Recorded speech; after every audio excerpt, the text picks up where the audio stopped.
Nanay Aida, anong feeling na sikat ka na ngayon sa social media? Ha? Sikat? Eh di wow. Pakisabi sa kanila, send Gcash na lang kaysa likes. Sa mga nagpapa-request dyan ng challenge, o pupuntahan ko, ipalo nyo muna yung amo ko. Hi guys, samahan nyo ako sa space. Ayoko na dyan sa Earth. Ay putang ina, may alien, ayoko na sa space. Yung request nyo, ito na. Ang tanda ko na, papaakyatin nyo pa ako sa Mount Everest. Oh, peste kayo. Ay. Sarap nito. Tara, kain. Shout out kay Lance. Pinagmukbang ako. Love you. Guys, mag-swimming na kayo dito sa baha. Ang lamig. Ah, tangina. May daga. Lumayo ka akin.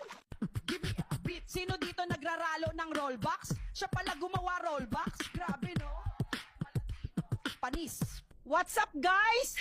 Nandito ako sa space ngayon. Kasalanan mo, Tochi Valdez. Ibaba mo na ako dito. Eto na, tinawag na ako ng Avengers.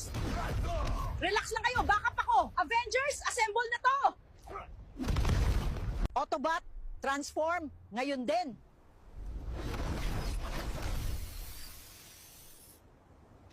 Hi, this is Nanay Aida. Salamat, Arlene, dinala mo ko dito. Puro na lang ako dinadala sa digmaan eh. Ako si Nanay, di lang pang kusina, kahit di Gen Z, sumasabay sa tugtugan na. Swabe pa rin, wag maliitin sa sayaw at rap, pwede ko pang sabayan din.